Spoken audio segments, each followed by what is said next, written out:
এবারের বিশ্বকাপে যা ঘটছে সেটা কোনো একটা ব্লকবাস্টার মুভির চেয়ে কোনো অংশে কম নয় এবং এই ধরনের ফিল্মি ঘটনা এবারের বিশ্বকাপের প্রায় প্রত্যেকটা ম্যাচে আমরা দেখছি। অনেক নাটকীয়তা হচ্ছে এবং সেই সাথে রেজাল্টসেও কিছু তারতম্য কিন্তু আমরা দেখছি। তবে রাউন্ড অফ 16 শুরু হওয়ার পর থেকেই বড় দলগুলো তারা তাদের মতো করে খেলে যাচ্ছে এবং অনুমিতভাবেই জয়গুলো পেয়ে যাচ্ছে। Walton smart fridge presence dribbling এর আজকের এপিসোডে কথা বলবো রাউন্ড অফ 16 এর প্রথম দুটো ম্যাচ নিয়ে এবং সেই সাথে আজকে রাতে big blockbuster 5 time world champion Brazil তারা নরওয়ের বিরুদ্ধে মাঠে নামবে, সেই ম্যাচটা নিয়েও ডেফিনেটলি একটা খুবই কড়া প্রিভিউ আমরা করতে চাই আজকে। আপনাদের সঙ্গে যথারীতি আমি রয়েছি আহমেদ বিন পারভেজ এবং আজকে যাকে পেয়েছি দ্বিতীয়বারের মতো হট সিটে আমাদের সঙ্গে আছেন মেহেদি ফারহান শুভ্র, ফিল্ম মেকার এবং সেই সাথে ফুটবল এনথুজিয়াস্ট। তার মতো ফুটবল এনথুজিয়াস্ট আমি খুব কমই আসলে দেখেছি বা কথা বলার সুযোগ হয়েছে। Welcome back. Thank you. Shubhra ভাই, শুরুতেই আমার যেই প্রশ্নটা সেটা হচ্ছে যে রাউন্ড অফ 16-এ যেই দলগুলো আসলে উঠেছে ওভারঅল তাদের মধ্যে কোনো দলকে কি আপনার মনে হয় যে আনডিজার্ভিং বা উঠে আসলে একজনের জায়গা নিয়ে নিয়েছে এরকম কোনো দল? হ্যাঁ, অনেস্টলি মনে হয়, কিন্তু তারা যথারীতি টুর্নামেন্ট থেকে নকড আউট হয়ে গেছে। আপনি মনে অনুমান করতে পারছেন আমি কানাডার কথা বলছিলাম। আমার কাছে একটু আনডিজার্ভিং মনে হয়েছে কানাডাকে। অনেকে হয়তো আর্গিউ করবেন যে তারা পারফর্ম করেই এসেছে। আমি ঠিক এইখানটা একটু দ্বিমত পোষণ করতে চাচ্ছি। কেন? এবার হোস্ট কান্ট্রি 3টা, আপনি যদি গ্রুপ পর্বের এই 3টা দলের গ্রুপটা দেখেন আপনার কাছে একটু মনে হলেও হতে পারে। আমার কাছে হয়েছে কিন্তু যে এই 3টা পার্টিকুলার গ্রুপ একটু কি ইজি হয়ে যাচ্ছে কিনা, একদমই বড় কোনো দল নেই। একদমই আমার কাছে এটা প্রথম থেকেই মনে হয়েছে। যখন কাতার বা সাউথ আফ্রিকা ওয়ার্ল্ড কাপেও আমি দেখেছিলাম যে স্বাগতিক দলকে একটা অ্যাডভান্টেজ দেওয়া হয় গ্রুপ পর্বে। আমি জানি না এটা আসলে কিভাবে ওয়ার্ক করে বা কিভাবে এটা ম্যানেজ করা হয়, কিন্তু আমার কাছে সবসময় মনে হয়েছে। আর গতকালকে মরক্কো এবং কানাডার ম্যাচটা আমি আসলে দেখেছি পুরোটাই, পরেরটাও অবশ্যই দেখেছি। তো আমার কাছে কানাডার অ্যাপ্রোচ খুবই নেগেটিভ মনে হয়েছে। ট্যাকটিক্যালি ফাউল করে খেলা এটা আমার কাছে কখনোই কোনো ক্রাইম বলে মনে হয় না, কিন্তু অপোনেন্টকে ফিজিক্যালি হার্ড করে খেলাটা আমার কাছে খুব একটা ভালো মানসিকতার পরিচয় বলে মনে হয় না আর কি। কানাডা সচেতনভাবেই আসলে মরক্কোকে বারবার ফিজিক্যালি হার্ট করতে চেয়েছে বলে আমার মনে হয়েছে। খেলাটা যথেষ্ট বিরক্তিও উৎপাদন করেছে আসলে। আমি যাদের সাথে বসে দেখছিলাম আমরা সবাই এটা নিয়ে আলোচনাও করছিলাম। খুব ফ্র্যাঙ্কলি বলে ফেললাম, হয়তো অনেকের এটা পছন্দ নাও হতে পারে। না, ইটস অল গুড, কারণ ব্যাপারটা হচ্ছে যে এক একটা টিমের এক একটা স্ট্রেংথ উইকনেস আছে। কানাডার যে খেলার স্টাইল সবাই বলছেন যে তারা ওই মেপল প্রেসিং করেন, মার্চের এই দল মেপল প্রেস করে এবং তারা একটু ডেসপারেটই হয়ে গেছিল। আমার মনে হয় মরক্কো যখন গোলটা পেতে স্ট্রাগল করছে, তারপর যখন প্রথম গোলটা পেয়ে যায় তখন আসলে খেলাটা খুব ওপেন আপ হয়ে গিয়েছিল এবং সেই সুযোগে মরক্কো আরও দুটো গোল পেয়ে গিয়েছে। সো এই ম্যাচটার কথাতেও যদি আমরা যাই, মরক্কোকে ফার্স্ট হাফে কিন্তু একটু টায়ার্ড জেডেড মনে হচ্ছিল, যে তারা আসলেই যে ফিজিক্যাল জায়গা থেকে একটু স্ট্রাগল করছিল সেটা কিন্তু বোঝা গেছে। প্রথম 12 to 15 minutes Canada was just pressing high, মানে একদমই মরক্কোকে চাপে ফেলে দিয়েছিল আমি বলবো। তারপর থেকে মরক্কো যখন আপনি খেয়াল করে দেখবেন যে ওদের মিডফিল্ড বুয়াদ্দির দিকে আমার একটা আলাদা নজর ছিল, কারণ রিয়াল মাদ্রিদের সাথে তার একটা লিঙ্ক আছে, বড় বড় দলগুলো তার দিকে নজর রাখছিল। বুয়াদ্দি সহ ওদের উনাহি গোল স্কোরার দুজনকেই কিন্তু ওরা আসলে মাঝমাঠে একদমই নড়তে দেয়নি। আস্তে আস্তে প্রথম হাফটা আসলে শেষ হয়, মাত্র একটা টাচ করেছে মরক্কো কানাডার বক্সে, যেটা দেখে আসলে আমরা ধরে নিচ্ছিলাম হয়তো যে কানাডা হয়তো আরো ভোগাবে মরক্কোকে। কিন্তু ওই যে বড় দলগুলোর কিন্তু একটা ব্যাপার আছে আর কি, they can assess the situation very quickly, এবং সেটা তারা করে। এবং যে গোলটা আমি অনুমানই করছিলাম যে হয়তো আমরা ডি বক্সের বাইরে থেকে কিছু শট দেখবো, এবং জাস্ট আমার চিন্তাটা মাথায় থাকতেই অনুহির প্রথম গোল টনি ক্রুস টাইপ একটা ট্রেডমার্ক, মানে পাস থ্রু দ্য গোল, একদম 8 নম্বর জার্সি। আমি মনে হলো যে টনি ক্রুসকে দেখলাম আর কি আরেকবার। It was emotional for me as well. Then তারপরে খেলাটা একটু ওপেন আপ হয়, কানাডা একটু স্পেস দেওয়া শুরু করে। তারপরেও কানাডা আসলে আমার মনে হয় কোয়ালিটিতেও কানাডা আসলে একটু পিছিয়েই ছিল মরক্কো থেকে, এটা আসলে মানে অস্বীকার করার কোনো সুযোগ নাই। তারা হয়তো পজিটিভলি খেললে কি জানি হয়তো বা রেজাল্টটা অন্যরকম হইতেও পারতো, হয়তো এটা ম্যাচটা এক্সট্রা টাইমে যেতে পারতো। বাট যে ধরনের অ্যাপ্রোচ তারা নিয়েছে এটা আসলে একটু হতাশাজনক। আমার কাছে মনে হয়েছে। এবং মরক্কোর অনেক ফ্যান্স আছেন এবং গত ওয়ার্ল্ড কাপ থেকে আসলে দেখছি যে মরক্কোর ফ্যান বেজ একটা তৈরি হচ্ছে, কারণ তাদের স্টাইল অফ ফুটবলটাও অনেকে রিলেট করতে পারেন এবং সেই সাথে যেই ধরনের একটা ক্রেজ নিয়ে তারা এসেছে এবারে ওয়ার্ল্ড কাপে, দে ওয়ার নট সুপারবলি আন্ডারডগস বলা যায় না তাদেরকে। অনেকে হচ্ছে যে হ্যাঁ ফেভারিটদের থার্ড টায়ারেও হয়তো রাখছিলেন যে না তারা ওয়ার্ল্ড র্যাঙ্কিং এখন 6 অবস্থান করছে, সো সেই জায়গা থেকে তাদের কাছ থেকে এক্সপেকটেশনও হাই। তবে সাইবারিকে যে শুরুতে ইনজুরির কারণে হারিয়ে ফেলা, এইটা কি তাদেরকে পরবর্তী রাউন্ডগুলোতে ভোগাবে কিনা, কারণ তারা তো ফ্রান্সকেই পেলো। অবশ্যই সাইবারি উইল বি মিসড, কোনো সন্দেহ নেই এই বিষয়ে আমার একেবারেই। শার্প ফিনিশার, অনেকটা আমি বলবো তাকে আমি খুব একটা মুভ করতে দেখি না, বল পায় তার এরকম মানে রোনালদোর মতন কারিগরি বা হ্যারি কেনের মতন বিল্ড আপ প্লেতে হেল্প করা, এগুলো ঠিক সাইবারি এতটা না। কিন্তু যেটা সে অনেকটা হালান টাইপের স্ট্রাইকার, সে লিমিটেড কিছু বল টাচ করবে এবং এর ভিতরেই সে একটা ডিসাইসিভ কিছু করে ফেলে। আমি ইভেন যতগুলা, তার মনে হয় 2টা গোল ছিল আপনার গ্রুপ স্টেজের একটা ম্যাচে, হ্যাঁ গ্রুপ স্টেজ, মানে তার সাথে আপনার ব্রাহিম ডিয়াজের জুটিটা আসলে চমৎকার জমে গিয়েছিল, বা এটা একটা বড় আশা দিচ্ছিল মরক্কো বা মরক্কোর ফ্যানদের। সেই জায়গাটায় তো একটা ছেদ পড়ে গেল। সো এটা হয়তো ফ্রান্সের জন্য একটু সুবিধাই আমি বলবো, যদিও তাদের মানে এই সুবিধাটুকু তাদের আসলে সুবিধা হয়ে লাগবে কি না তাদের যে সুপ্রিম পাওয়ার সেই জায়গা থেকে, সেটাও একটা প্রশ্ন। তবে হ্যাঁ, মরক্কোর জন্য এটা আসলে একটা হিউজ লস। তবে হিউজ লসটাকে মিনিমাইজ করে দিয়েছেন রাহিমি, যাকে নামানো হয়েছিল সাইবারের বদলে। তিনিও একজন সেন্টার ফরওয়ার্ড এবং তৃতীয় যে গোলটা সেটাও কিন্তু তিনিই দিয়েছেন। অর্থাৎ ইঙ্গিত দিচ্ছে মরক্কো যে ওই সাইবারিকে ছাড়াও ওনাহি, রাহিমি, এলকুনুস কিংবা ব্রাহিম দিয়াজ, তাদের মতো বেশ কিছু ক্রিয়েটিভ প্লেয়ার আছে যারা সামনের দিনেও ম্যাচগুলোতে বেশ ভালো পারফর্ম করতে পারবেন। আমরা ইতিমধ্যে জানিয়েই ফেললাম দর্শকদেরকে যে France is their knock out opponent in the quarter final. তার মানে হচ্ছে ফ্রান্স তাদের ম্যাচ জিতেছে। প্যারাগুয়ে ভার্সেস ফ্রান্সের ম্যাচ হয়েছিল। আমরা ভাবছিলাম যে অনেক গোলের ম্যাচ হবে, ফ্রান্স বোধহয় ডিসম্যান্টেল করবে, কারণ এর আগের 5টা ওয়ার্ল্ড কাপ ম্যাচে তারা কিন্তু 3-এর নিচে গোল দেয়নি। বাট প্যারাগুয়ের সঙ্গে এই ম্যাচটা, এটাও কিন্তু খুবই ফিজিক্যাল একটা ন্যাস্টি ব্যাটেল হয়েছে। ন্যাস্টি ব্যাটেল বলবো আমি, একদম এক্স্যাক্টলি শব্দটা ওইটাই, ন্যাস্টি। প্রথমে আপনি যে কথাটা বলছিলেন যে অনেক গোলের ম্যাচ, পার্সোনালি আমার এটা মনে হয়নি। কেন মনে হয়নি? কারণ সাউথ আমেরিকান টিম যখন ফিজিক্যাল খেলে, এই ব্যাপারটাকে আসলে ফুটবল ফ্যাটার্নিটি এভাবে স্বীকৃতি দেয় না যে এরা আসলে খুব বেশি ফিজিক্যাল খেলে। আমি কিছু দলের নাম বলতে পারি, ইকুয়েডর 1 নম্বর, অবশ্যই কলম্বিয়া, ইকুয়েডর, এবং এই বিশ্বকাপে আমি প্যারাগুয়েকে দেখলাম, মানে তারা শুধু লো ব্লকে খেলে ব্যাপারটা এমনই না, তারা শুধু ট্যাকটিক্যাল ফাউল করে ব্যাপারটা এমন না, তারা অপোনেন্টকে হার্ট করতে চায়, তারা ফিজিক্যাল পেইন দিয়ে আসলে বুঝাইতে চায় যে if you move that much I will gonna hurt you and I will gonna hurt you very bad. এটা এক ধরনের প্যাসিভ থ্রেট করা। এবং প্যারাগুয়ে মোটামুটি আমি যতটুকু দেখেছি তারা সচেতনভাবেই চেষ্টাটা চালিয়ে গেছে। এমবাপ্পেকে কয়েকবার করা হয়েছে, মানে খুব রাফ ট্যাকেল করা হয়েছে, কিন্তু আসলে ব্যাপারটা কি এই জিনিসগুলো করে আসলে আমি জানি না আসলে কতদূর কি করা সম্ভব। তারা কিন্তু আসলে সেই 90 মিনিটই ম্যাচটা হেরে গেছে, এমনও না যে তারা 120 মিনিট পর্যন্ত টানতে পেরেছিল। আমার কাছে আমি খুবই মানে হতাশ এই ধরনের অ্যাপ্রোচগুলো থেকে। কারণ আমি বলবো প্যারাগুয়ের, আপনি যদি ফরওয়ার্ড লাইনে দেখেন, মিগুয়েল আলমিরন ছিলেন, এনসিসো ছিলেন, দুজনই মনে হয়, মিগুয়েল আলমিরন মনে হয় প্রিমিয়ার লিগ খেলেছেন, এখন চলে এসেছেন ওদের, কিন্তু এনসিসো এখনো ব্রাইটনে আছেন। আমার কাছে কিন্তু 2টা খুব ক্যারিজমেটিক ফরওয়ার্ড আছে যারা আসলে পৃথিবীর কাউন্টার অ্যাটাকে যে কোনো ডিফেন্সকেই পরীক্ষায় ফেলতে পারে। তো আমি তাদেরকে এই সুযোগটা না দিয়ে আমি যখন অপোনেন্টকে এভাবে বারবার আসলে টিস করতে থাকবো, এইটা খুবই নেগেটিভ অ্যাপ্রোচ। আমি আরেকটু ব্যাখ্যা করে বলতে চাই, সেটা হইতেছে যে যখন আসলে ফাউল করে খেলা বা খুব সুপিরিয়র অপোনেন্টের এগেনস্টে আপনি কীভাবে খেলবেন, এই উদাহরণগুলোর বা আসে, তখন আমি 2007-এর কোপা আমেরিকার ফাইনালটার কথা একটু মনে করিয়ে দিতে চাই। ব্রাজিল 3-0 গোলে ম্যাচ জিতেছিল, 37টা ফাউল করেছিল ডুঙ্গার Brazil. I still remember the number, 37 fouls, no yellow card. এই প্যারাগুয়ে ম্যাচটা কিন্তু সিমিলার প্যাটার্নের ছিল। প্যারাগুয়ের ম্যাচটাতে খুব একটা মানে ইনিশিয়ালি দেওয়া হচ্ছিল না আর কি, মনে হচ্ছিল যে তারা ছেড়ে দিচ্ছে, কিন্তু it was very hard to overlook যে। এবং ম্যাচের ভিতর অনেক উত্তপ্ত অবস্থাও অনেকবার তৈরি হয়েছে। ফ্রান্স, এমবাপ্পে তো সরাসরি ম্যাচের পরে ক্লেমই করেছে যে তাকে আসলে শুধু ফিজিক্যালি না, অনেক মনে হলো ভার্বালিও অ্যাবিউজ করা হয়েছে, যেটার জন্য সে আসলে অনেক বেশি ভোকাল বা লাউড ছিল সংবাদ সম্মেলনে এসে, এটা নিয়ে ফ্যাব্রিজিও রোমানোর রিপোর্টও আমি দেখলাম।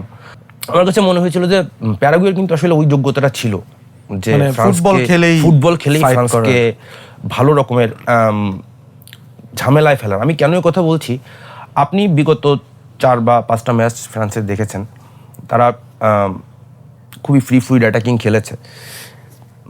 লো ব্লক খেলে কিন্তু সেই অ্যাটাকিং ফ্লুইডিটিকে ভালো রকমের থ্রেট জানিয়েছে কিন্তু প্যারাগুয়ে। সেটার জন্য তাকে কিন্তু ফিজিক্যালি এত করতে হইতো না। মানে ফ্রান্স কিন্তু অলরেডি ঝামেলায় পড়ছে।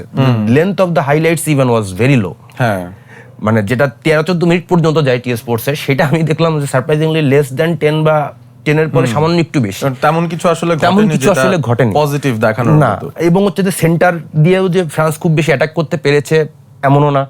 তারা জার্মানি যেটা করেছিল, যে জার্মানিকে তারা বারবার আসলে উইংয়ে ঠেলে দিয়েছিল, উইং থেকে ক্রস ভাসিয়েও জার্মানি আসলে কিছু করতে পারেনি। ফ্রান্সও আসলে সেদিকে গিয়েছে, কিন্তু দিন শেষে আসলে ফ্রান্সের যে সিভিয়ার কোয়ালিটি আছে তাদের স্কোয়াডে, যখন বার্কোলা কাজ করছে না তখন তাদের কাছে ডেজিরে ডুয়ে আছে। যদি ওলিসে কাজ না করে, যদিও কালকে ওলিসে যথেষ্ট নিষ্প্রভ ছিল, সেখানে হয়তো রায়ান শেরকি আছে, যদি সেন্টার ফরওয়ার্ড লাগে ম্যাটেটা আছে, মানে তাদের হাতে অপশন ছিল, and ultimately they got the result. এবং এটা আসলে খুব একটা সারপ্রাইজিংও না। আমি আসলে অনুমানই করতে পারছিলাম যে ফ্রান্স কোনো না কোনোভাবে হোক, তাদের কোয়ালিটি দিয়ে হোক, গোল বের করে ফেলবে। এবং আমি পার্সোনালি লো ব্লক টিমগুলোর ক্ষেত্রে যেটা আমার খুবই মানে আপত্তি বা মনে হয় যে অপোনেন্টকে আসলে অ্যাটাকিং থ্রেটে রাখতে হবে, বা কাউন্টার অ্যাটাকের একটা ভয় যেন অপোনেন্ট পায়।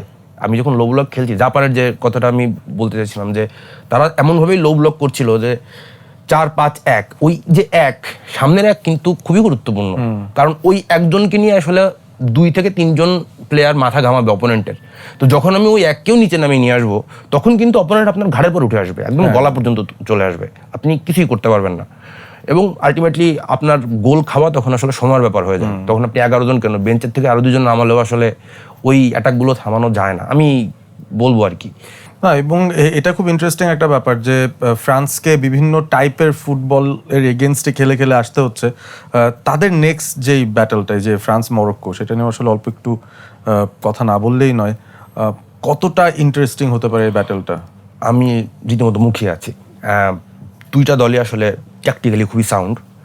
হ্যাঁ, আমি সাইবারিকে মিস করবো, বাট দ্য নাম্বার 9, আমি নামটা মনে করতে পারছি, রাহিমি। ওর একটা হেড ছিল 84 মিনিটে। হ্যাঁ, একটুর জন্য অফসাইডের জন্য বোধহয় ডি বক্সের এজ থেকে বারে লেগেছিল। দেখেন, সিমিলার প্রোফাইলের প্লেয়ার, কিন্তু মানে খুব বেশি ড্রিবল করে না, খুব বেশি মুভমেন্ট, মানে বল নিয়ে বিল্ড আপেও তিনি খুব একটা নাই, বক্সের ভিতরে টিপিক্যাল টার্গেট ম্যান, খুবই লিথাল। সো ফ্রান্স, আমি আসলেই খুবই এক্সাইটেড এই ব্যাটারটা নিয়ে। অ্যাটলিস্ট আমি আশা করবো যে মরক্কো ফ্রান্সের সাথে ট্যাকটিক্যাল ফুটবল খেলবে, ফিজিক্যাল না। এবং আমার কাছে মরক্কোকে আসলে ওরকম খুব একটা ফিজিক্যালি অ্যাবিউসিভ টিম বলে মনে হয় না। রাইট, ইন্টারেস্টিং হচ্ছে ফ্রান্স মরক্কো, তারা কিন্তু গত ওয়ার্ল্ড কাপের সেমিফাইনাল খেলেছিল এবং সেখানে ফ্রান্স মরক্কোকে হারিয়ে ফাইনালে উঠেছিল এবং মরক্কো শেষ পর্যন্ত সেই ওয়ার্ল্ড কাপে 4th হয়ে শেষ করে। তবে এবার ফ্রান্সকে তারা পেয়ে গেছে ওই কোয়ার্টার ফাইনালের পথে যাওয়ার আরও বেশ কিছু দল তারা রয়েছে এবং আজকে রাতে তাদেরই একটা দলের ম্যাচ। 5-টাইম ওয়ার্ল্ড চ্যাম্পিয়ন্স ব্রাজিল, অ্যানচেলোটির এই দলটা ফাইনালি কোয়ার্টার ফাইনালটা খেলবে নরওয়ের এগেনস্টে। এই ম্যাচে অনেকগুলো কি ব্যাটেল নিয়ে কথা হচ্ছে আর কি। তার মধ্যে সবচেয়ে বড় কি ব্যাটেল হচ্ছে 2 হেড কোচেরই একটা ব্যাটেল, অ্যানচেলোটি ভার্সেস হিজ অপোনেন্ট। এবং সেখানে বলা হচ্ছে যে ব্রাজিলের লিথাল ফিনিশার তকমা দেওয়ার মতো তেমন কোনো প্লেয়ার আছে কিনা সেটা নিয়ে অনেকের প্রশ্ন থাকলেও নরওয়ের কিন্তু আছে, সেই আর্লিং হাল্যান্ড। আর বল যোগান দেওয়ার জন্য নরওয়েরও যথেষ্ট ক্রিয়েটিভিটি আছে, তাদেরও আসলে কাউন্টারে পেস আছে, similar to Brazil also have a lot of pace and lot of quality. তো শঙ্কার জায়গা হচ্ছে 2 দলেরই সাপোজ ডিফেন্স নিয়ে একটু হয়তো চিন্তা থাকতে পারে। ব্রাজিল একই প্যাটার্নে 2টো গোল খেয়েছে, আমরা বসার আগে ঠিক সেটা নিয়ে আলোচনা করছিলাম যে ডিফেন্সিভ ফ্রেলটিজের জায়গাটা কোথায় ব্রাজিলের থাকতে পারে। সো নরওয়ে আসলে কতটুকু কঠিন প্রতিপক্ষ হতে পারে ব্রাজিলের জন্য আজকে?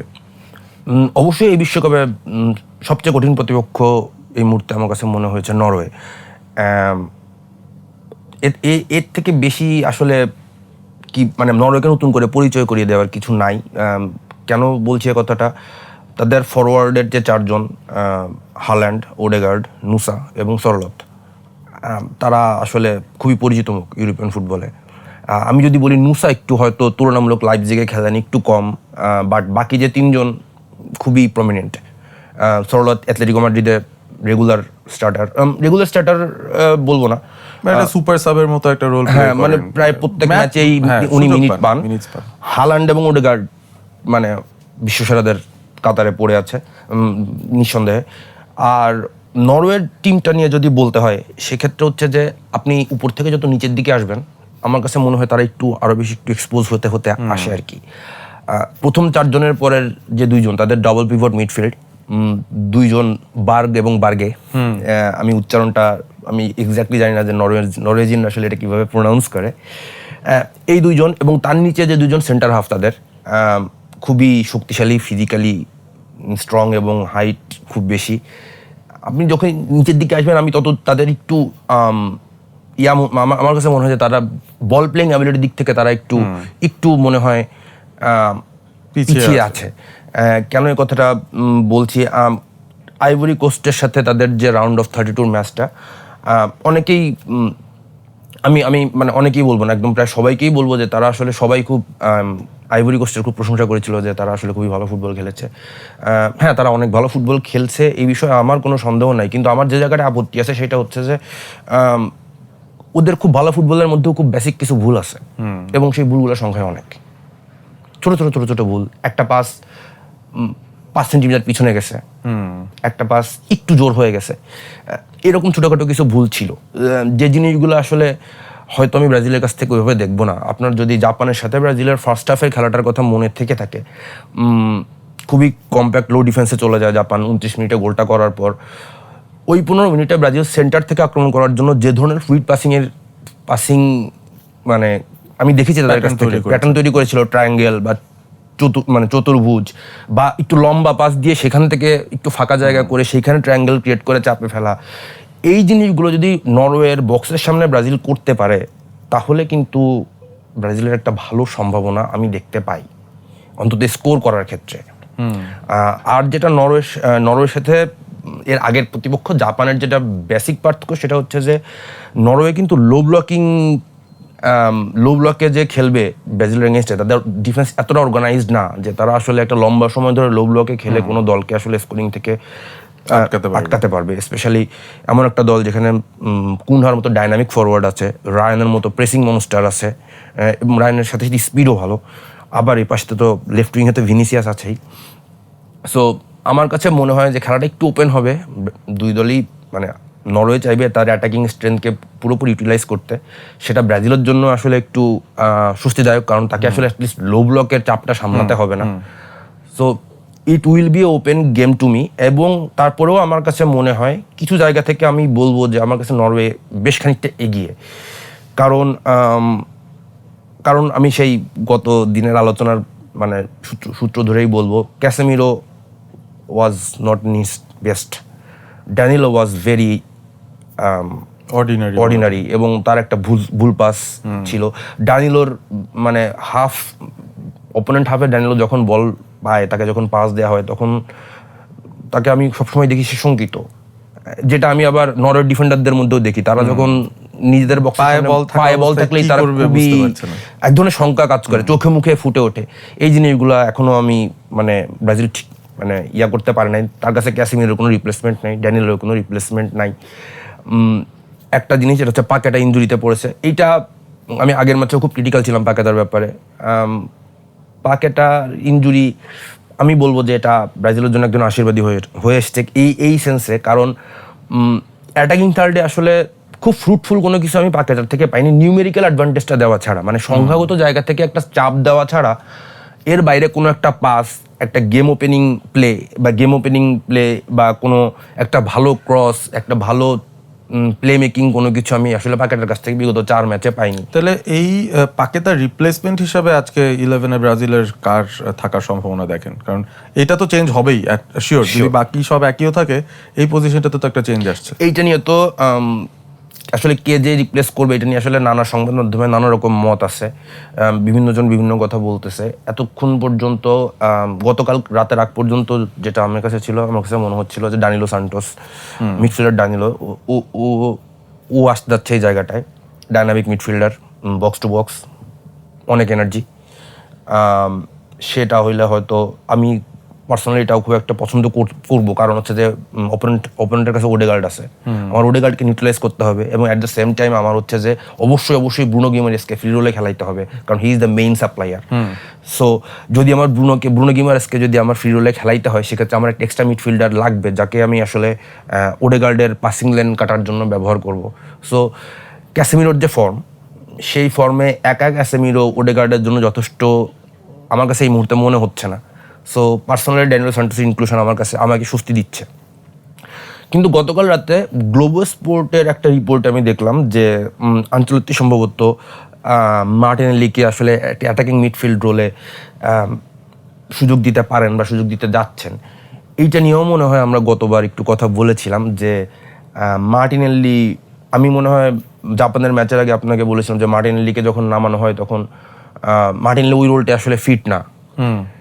জাপানের ম্যাচেও দেখেন তাকে যখন নামানো হয়েছিল 65 মিনিটসের সময়, সেই সময় থেকে গোলটা হওয়ার আগ পর্যন্ত লেফট সাইড ওভারলোড করা ছাড়া, মানে ভিনিসিয়াসের মার্কারকে টেনে নিজের দিকে নিয়ে যাওয়া ছাড়া নাম্বার 10 হিসেবে কিন্তু সে কোনো মানে অন দ্য বল তেমন কিছু ছিল না।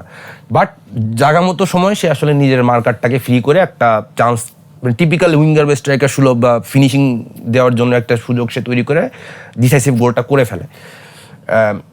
বাট যদি আপনি বলেন যে হ্যাঁ, মাঝমাঠের যে অ্যাটাকিং মিডফিল্ডার হিসেবে গ্যাব্রিয়েল মার্টিনেল্লি এখনো হয়তো বা যদি কোনোভাবে নরওয়ের সাথে ব্রাজিল তাকে খেলিয়ে পারও পেয়ে যায়, এর পরবর্তীতে আসলে তাকে আঞ্চলিক হয়তো নতুন করে ভাবতে হবে, কারণ ইংল্যান্ড অথবা মেক্সিকো কেউই আসলে এই ছোটোখাটো যে জায়গাগুলো, ছোটোখাটো যে অ্যাডজাস্টমেন্টগুলো, এইগুলোতে আসলে আরও বেশি ভুগতে হবে ব্রাজিলকে। আমি এই কথা তার মানে এটা অবশ্যই না যে নরওয়ের সাথে ব্রাজিলকে ভুগতে হবে না। আমি এখনও বলে যাচ্ছি যদি এটা আমরা পার হই, যেটা আমি এখনও দেখতে পাচ্ছি না। আমি এখনও আসলে অনেক আশা নিয়ে বসে আছি যে please god help us.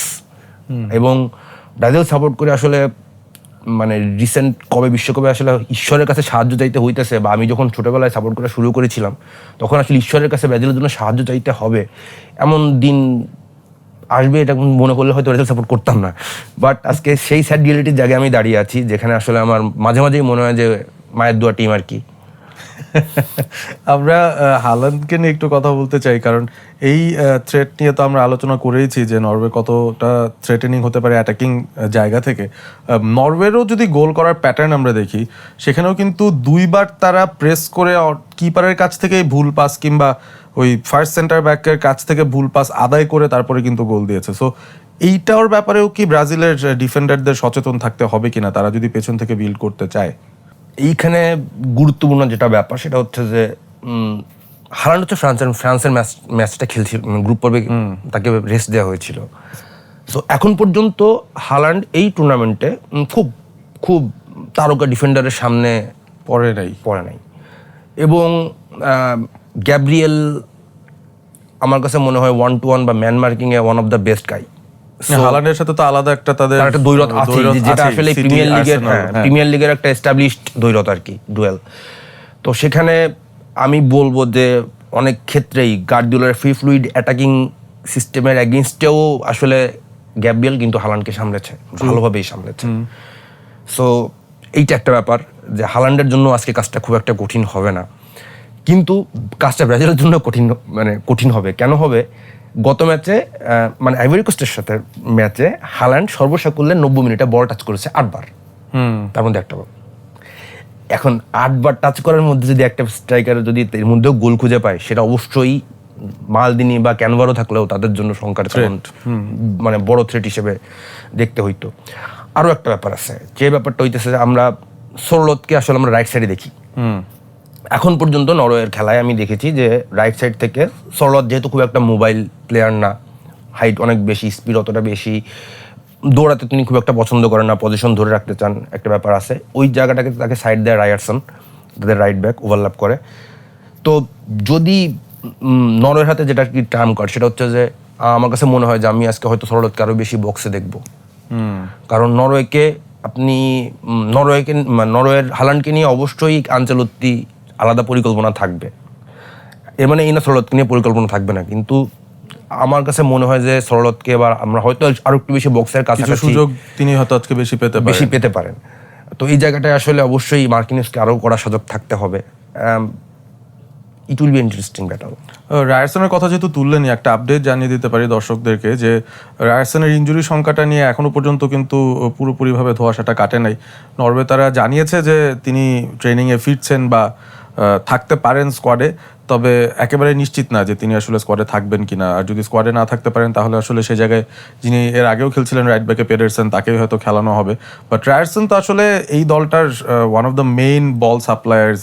Overlap করে যাওয়ার পাশাপাশি তিনি সেট পিসেও অদ্ভুত ধরনের ভালো। ওডেগার্ড লেফট ফুটেড নেন, তিনি রাইট ফুটেড নেন, দুজনই দলের মূল সেট পিস টেকার। সো ওই উইংটা দিয়ে আবার ভিনিসিয়াস জুনিয়রেরও এন্ট্রিটা হয়। সো ব্যাটেলটা কি এরকম হতে পারে যে ব্রাজিল মূলত ওই লেফট সাইড ওরিয়েন্টেড অ্যাটাকে হয়তো তাদেরকে বেশি দেখতে পাবো আজকে? হ্যাঁ, এটা খুবই মানে মোস্ট লাইকলি টু হ্যাপেন। আমি যদি আরেকটু বলি, হয়তোবা পেডারসন যদি আজকে শুরু করে থাকে তাহলে হয়তো অবশ্যই ওভারল্যাপিং যে ব্যাপারটা, ওভারল্যাপ যেভাবে সে আসলে আইভরি কোস্টের সাথে ওভারল্যাপ করছে, ব্রাজিলের সাথে ভিনিসিয়াস থাকা অবস্থায় কোনোভাবেই আসলে আমার মনে হয় না নরওয়ে লেফট সাইড এত এক্সপোজ করবে। যদি করেও থাকে তাহলে হয়তো মাঝ মাঠের যে দুই সেনানি 6 এবং 8 দুই বার্গ, এদের কেউ একজনকে আসলে রাইট সাইডে একটু কাভার দিতে হবে। ইনফ্যাক্ট তখনও যে আসলে সেই কাভারটাও যে খুব ফ্রুটফুল হবে সেটা নিয়েও না আমার এক ধরনের শঙ্কা আছে, কারণ আমি ড্রিবলিং এর এগেইনস্টও তাদের মিডফিল্ডারদের ভালনারেবল মনে হয়েছে আমার। এবং মানে আমাদ দিয়ালোর মতো প্লেয়াররাই কিন্তু নাকানি চুবানি খাওয়াচ্ছিলেন। সেখানে ভিনিসিয়াস আরো লিথাল, আরো বেশি ডিরেক্ট এবং আরো বেশি অনেক বেশি স্পিড দিয়ালোর থেকে। সো হ্যাঁ, রাইট সাইডের ব্যাটেলটা আসলে জমে যাবে আর কি। মানে নরওয়েজিয়ান রাইট সাইডে একটা থ্রেট আসলে বড় রকমের আসতে যাচ্ছে। ইন্টারেস্টিং। স্কোর লাইনের ব্যাপারে যদি একটা ধারণা দেন খুব ছোট করে, কারণ এরপর আমরা কুইকলি নেক্সট ম্যাচটায় চলে যাব, Mexico versus England. Score line আমি আসলে স্কোর লাইনের ব্যাপারে আমি কিছু ধারণা দিতে চাই না। আমার কাছে মনে হচ্ছে ম্যাচটা 120 মিনিট যেতে পারে। আচ্ছা, এটা 90 মিনিটের সুরাহার নাও হতে পারে। ওকে, সেটা যদি হয় তাহলে তো একটু ইন্টারেস্টিং ব্যাটেল আমাদের জন্য অপেক্ষা ডেফিনেটলি করছে। যারা ব্রাজিল ফ্যান্স আছেন তারা নিশ্চয়ই আশা করবেন জাপান ম্যাচের মতো তারাও যেন 90 মিনিটে শেষ করতে পারে গেমটা। আর নেইমারের আসলে কোনো সময় এই ম্যাচে ইনক্লুশন হবে কিনা, এন্ট্রি হবে কিনা, খেলবেন কিনা, সেটার জন্য আসলে আমাদের অপেক্ষায় থাকতে হবে। তবে আমরা এখন আজতেকা স্টেডিয়ামে চলে যাই। আজতেকা স্টেডিয়াম, যেখানে মেক্সিকো তাদের শেষ 89টা ম্যাচের মধ্যে মাত্র 2টো ম্যাচ হেরেছে, 17টা ড্র করেছে, বাকি সব জয়। এবং এই স্টেডিয়ামটা খোলা ছাদ, এমন একটা সময় খেলাটা হবে ইংল্যান্ডের এগেনস্টে, তপ্ত রোদ, কড়া রোদ এবং মেক্সিকান সমর্থক 80-90 হাজার। তো এরকম একটা বৈরী কন্ডিশনে ইংল্যান্ড মেক্সিকোর মুখোমুখি হচ্ছে।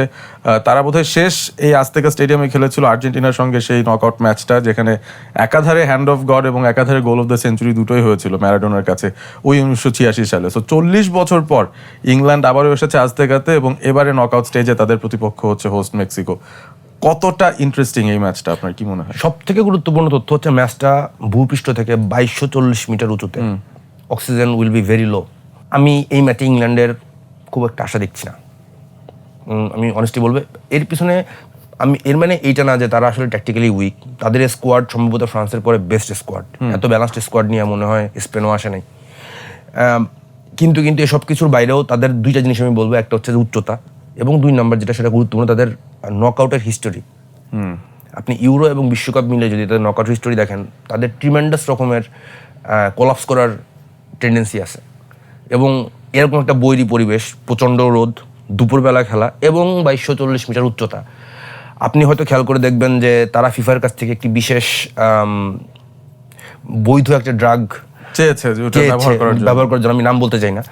সো যেটা আসলে ফুসফুসের রক্তনালীগুলোকে আরো বেশি প্রশস্ত করে দেবে, যেটা ব্লাড সার্কুলেশন বাড়াবে। আমার কাছে মনে হয় যদি এটা মানে পুরো করেও খাওয়ানো হয়, তারপরে আসলে যে ভয়টা আসলে ওদের মধ্যে আছে সেই ভয়টাই আসলে ওরা জয় করতে পারবে কিনা এটা দেখার বিষয়। মানে এটা যে তারা চাচ্ছে সেটাই তো প্রমাণ করে দিচ্ছে এই ব্যাপারটা নিয়ে তারা অনেক আলাদা করে ভাবছে। ফুটবলের বাইরেও সেই বিষয়টা নিয়ে তারা আরো একটা ব্যাপার, তারা কোন হোটেলে আসলে মেক্সিকোতে থাকবেন সেটা নিয়ে আসলে একটা ধোঁয়াশা রাখতে চাচ্ছে, যাতে মেক্সিকান সাপোর্টাররা তাদের আসলে রাতের বেলা ডিস্টার্ব না করতে পারে। সো এত অফ দ্য ফিল্ডের জিনিসগুলো যখন আসলে শিরোনামে আসে, তখন আসলে আপনি বুঝতেই পারেন যে মনস্তাত্ত্বিকভাবে ইংল্যান্ডের অনেকখানি পিছিয়ে পড়েছে।